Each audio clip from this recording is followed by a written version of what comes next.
Shalom sesamaku yang dikasihi Tuhan.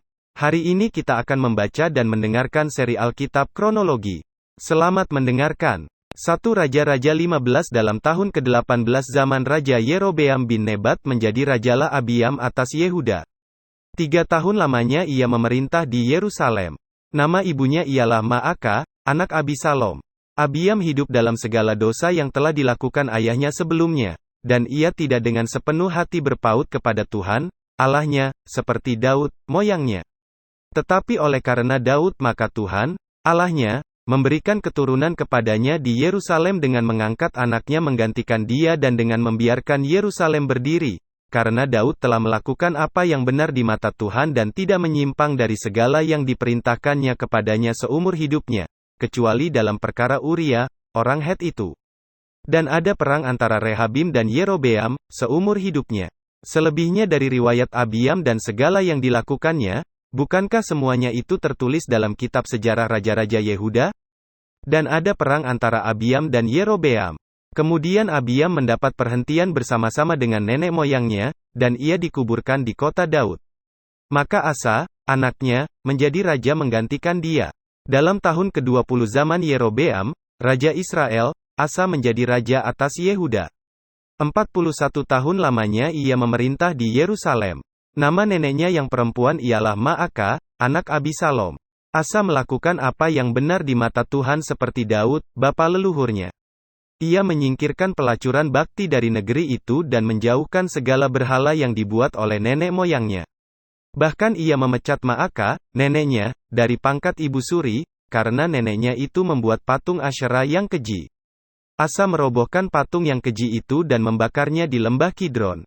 Sekalipun bukit-bukit pengorbanan tidak dijauhkan, namun Asa berpaut kepada Tuhan dengan segenap hatinya sepanjang umurnya. Ia membawa persembahan-persembahan kudus ayahnya dan persembahan persembah kudusnya sendiri ke rumah Tuhan, yakni emas dan perak serta barang-barang lain. Dan ada perang antara Asa dan Baesa, Raja Israel, sepanjang umur mereka. Baesa, Raja Israel, maju berperang melawan Yehuda, dan ia memperkuat Rama, dengan maksud mencegah lalu lintas kepada Asa, Raja Yehuda. Tetapi Asa mengambil segala emas dan perak yang masih tinggal dalam perbendaharaan rumah Tuhan dan dalam perbendaharaan rumah raja dan menyerahkannya kepada pegawainya. Kemudian Raja Asa mengutus mereka kepada Ben-Hadad bin Tabrimon bin Hezion, Raja Aram yang diam di Damsyik, dengan membawa pesan, ada perjanjian antara aku dan engkau, antara ayahku dan ayahmu. Di sini kukirim kepadamu suatu bingkisan, yakni emas dan perak. Marilah, batalkanlah perjanjianmu dengan Baesa, Raja Israel, supaya ia undur daripadaku. Lalu Ben-Hadad mendengarkan permintaan Raja Asa, ia menyuruh panglima-panglimanya menyerang kota-kota Israel dan ia mengalahkan Iyon, dan Abel Bet-Ma'aka dan seluruh Kinerot serta seluruh tanah Naftali. Segera sesudah Baesa mendengar hal itu, ia berhenti memperkuat Rama dan ia menetap di Tirza. Tetapi Raja Asa mengerahkan segenap orang Yehuda, seorang pun tiada yang terkecuali, mereka harus mengangkat batu dan kayu yang dipergunakan Baesa untuk memperkuat Rama. Raja Asa mempergunakannya untuk memperkuat Geba Benyamin dan Misfa.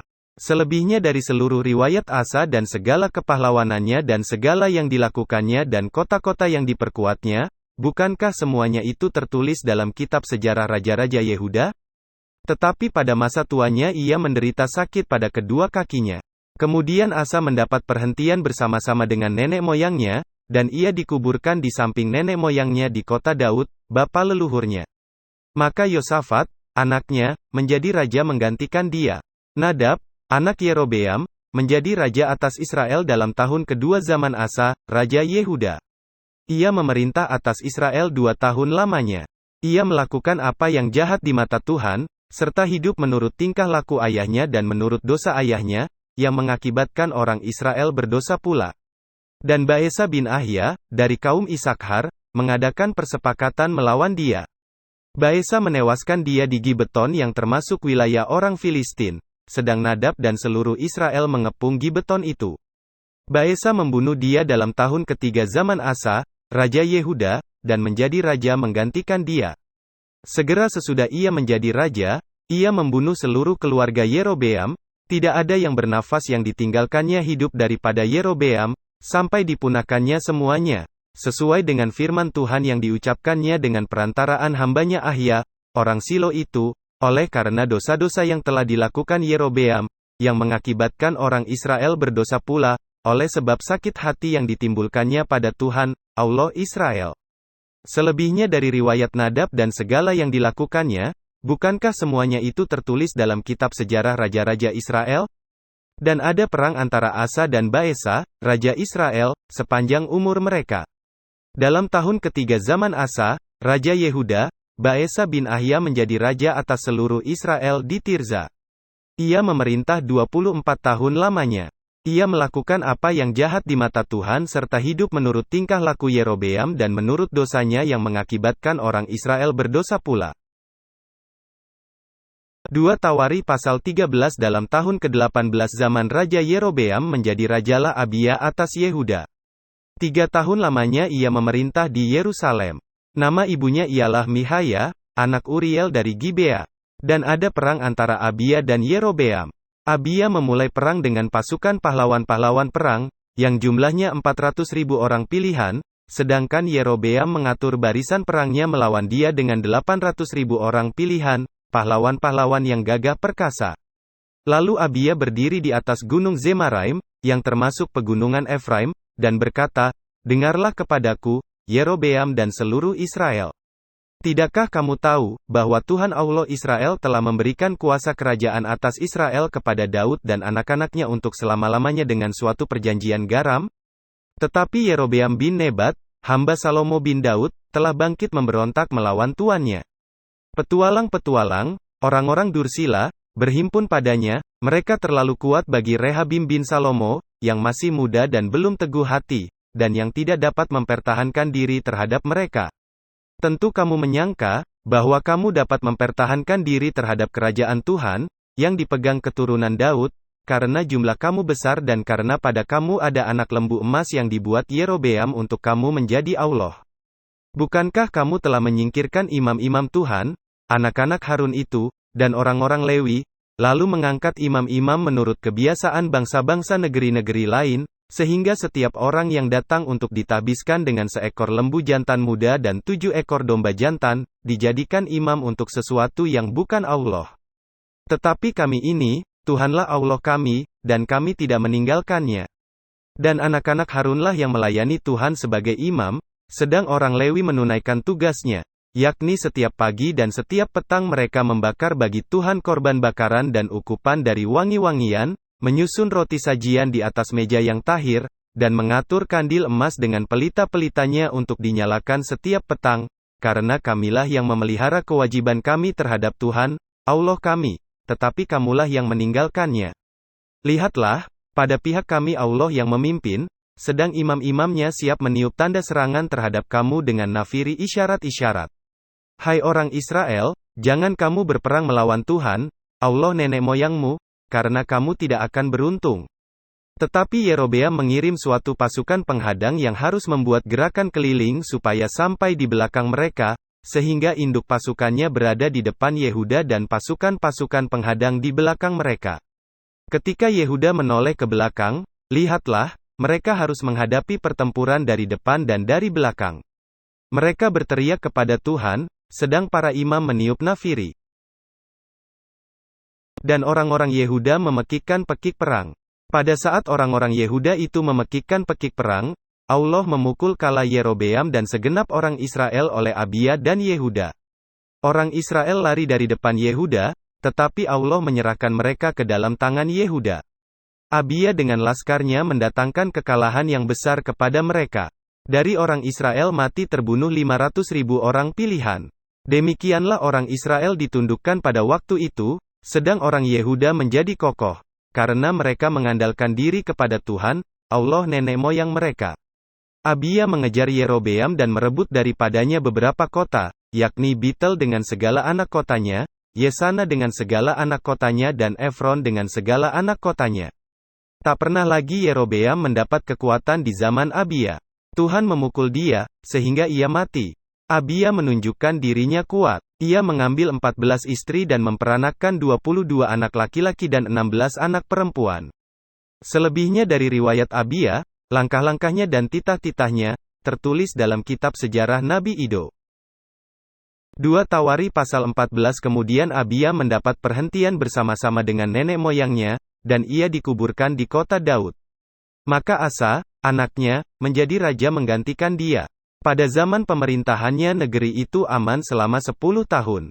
Asa melakukan apa yang baik dan yang benar di mata Tuhan, Allahnya. Ia menjauhkan mezbah-mezbah asing dan bukit-bukit pengorbanan, memecahkan tugu-tugu berhala, dan menghancurkan tiang-tiang berhala. Ia memerintahkan orang Yehuda supaya mereka mencari Tuhan, Allah nenek moyang mereka, dan mematuhi hukum dan perintah. Ia menjauhkan bukit-bukit pengorbanan dan pedupaan-pedupaan dari segala kota di Yehuda. Dan kerajaan pun aman di bawah pemerintahannya. Karena negeri itu aman dan tidak ada yang memeranginya di tahun-tahun itu, ia dapat membangun kota-kota benteng di Yehuda. Tuhan telah mengaruniakan keamanan kepadanya. Katanya kepada orang Yehuda, "Marilah kita memperkuat kota-kota ini dan mengelilinginya dengan tembok beserta menara-menaranya, pintu-pintunya dan palang-palangnya. Negeri ini masih dalam tangan kita, karena kita mencari Tuhan Allah kita dan Ia mencari kita serta mengaruniakan keamanan kepada kita di segala penjuru." Maka mereka melaksanakan pembangunan itu dengan berhasil. Pasukan-pasukan Asa yang dari Yehuda jumlahnya 300.000 orang yang membawa perisai besar dan tombak, dan yang dari Benyamin jumlahnya 280.000 orang yang membawa perisai kecil, sebagai pemanah. Mereka semua pahlawan-pahlawan yang gagah perkasa. Zerah, orang Etiopia itu, maju berperang melawan mereka dengan tentara sebanyak 1.000.000 orang dan 300 kereta. Ia sampai ke Maresa. Lalu Asa maju menghadapinya. Mereka mengatur barisan perangnya di lembah Zefata dekat Maresa. Kemudian Asa berseru kepada Tuhan, Allahnya, "Ya Tuhan, selain daripada Engkau, tidak ada yang dapat menolong yang lemah terhadap yang kuat. Tolonglah kami ya Tuhan, Allah kami. Karena kepadamulah kami bersandar dan dengan namamu kami maju melawan pasukan yang besar jumlahnya ini. Ya Tuhan, Engkau Allah kami, jangan biarkan seorang manusia mempunyai kekuatan untuk melawan Engkau." Dan Tuhan memukul kala orang-orang Etiopia itu di hadapan Asa dan Yehuda. Orang-orang Etiopia itu lari, lalu dikejar oleh Asa dan laskarnya sampai ke Gerar. Dari orang-orang Etiopia itu amat banyak yang tewas, sehingga tidak ada yang tinggal hidup, karena mereka hancur di hadapan Tuhan dan tentaranya. Orang-orang Yehuda memperoleh jarahan yang sangat besar. Mereka mengalahkan semua kota di sekeliling Gerar, karena ketakutan yang dari Tuhan menimpa penduduknya. Mereka menjarahi semua kota itu, karena jarahan yang besar terdapat di situ. Tenda-tenda pemilik ternak pun direbut mereka, dan banyak kambing domba dan unta diangkutnya sebagai jarahan, lalu mereka kembali ke Yerusalem. 2 Tawari 15. Azaria bin Oded dihinggapi roh Allah. Ia pergi menemui Asa dan berkata kepadanya, "Dengarlah kepadaku, Asa dan seluruh Yehuda dan Benyamin. Tuhan beserta dengan kamu bila mana kamu beserta dengan dia. Bila mana kamu mencarinya, ia berkenan ditemui olehmu, tetapi bila mana kamu meninggalkannya, kamu akan ditinggalkannya. Lama sekali Israel tanpa Allah yang benar, tanpa ajaran daripada imam dan tanpa hukum. Tetapi dalam kesesakan mereka berbalik kepada Tuhan, Allah orang Israel. Mereka mencarinya, dan ia berkenan ditemui oleh mereka. Pada zaman itu tidak dapat orang pergi dan pulang dengan selamat, karena terdapat kekacauan yang besar di antara segenap penduduk daerah-daerah. Bangsa menghancurkan bangsa, kota menghancurkan kota, karena Allah mengacaukan mereka dengan berbagai-bagai kesesakan. Tetapi kamu ini, kuatkanlah hatimu, jangan lemah semangatmu, karena ada upah bagi usahamu." Ketika Asa mendengar perkataan nubuat yang diucapkan oleh Nabi Azaria bin Oded itu, ia menguatkan hatinya dan menyingkirkan dewa-dewa kejijian dari seluruh tanah Yehuda dan Benyamin dan dari kota-kota yang direbutnya di pegunungan Efraim. Ia membaharui mezbah Tuhan yang ada di depan balai bait suci Tuhan.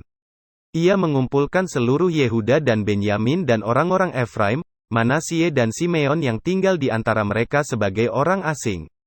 Sebab dari Israel banyak yang menyeberang memihak kepadanya ketika mereka melihat bahwa Tuhan, Allahnya, beserta dengan dia.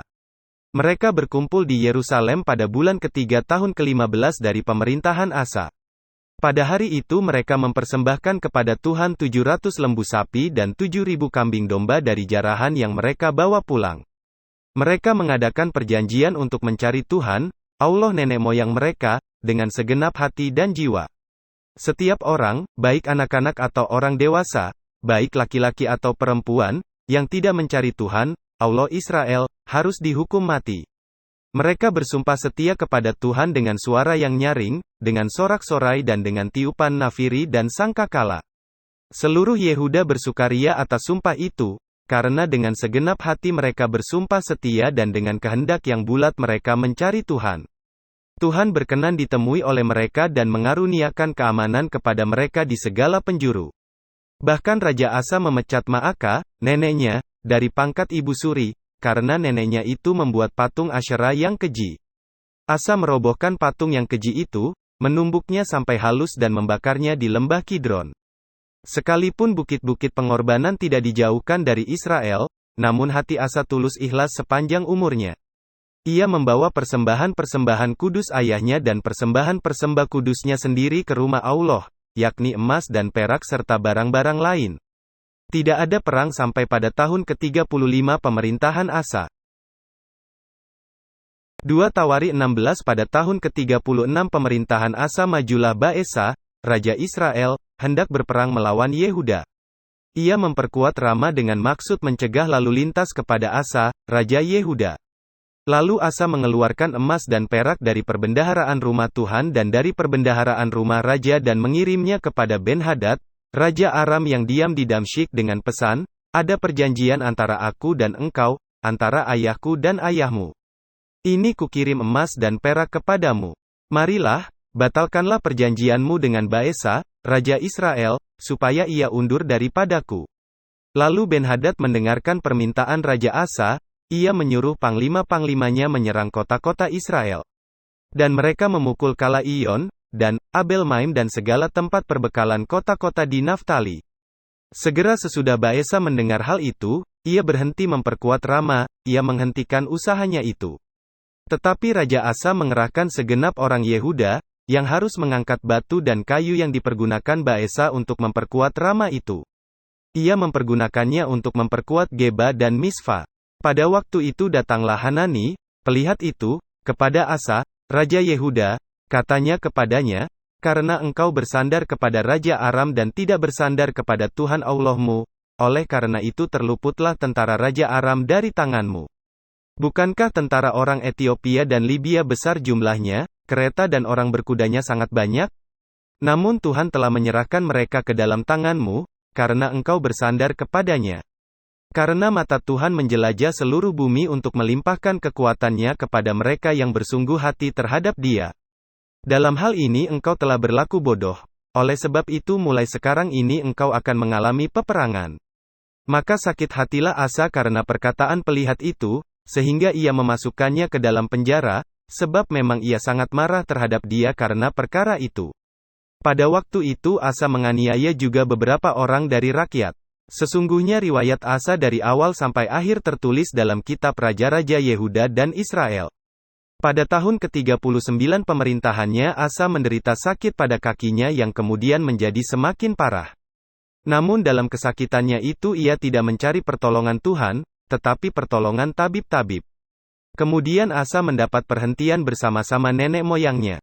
Ia mati pada tahun ke-41 pemerintahannya, dan dikuburkan di kuburan yang telah digali baginya di kota Daud. Mereka membaringkannya di atas petiduran yang penuh dengan rempah-rempah dan segala macam rempah-rempah campuran yang dicampur menurut cara pencampur rempah-rempah, lalu menyalakan api yang sangat besar untuk menghormatinya. Hari ini kita telah mendengarkan seri Alkitab Kronologi. Tuhan Yesus memberkati.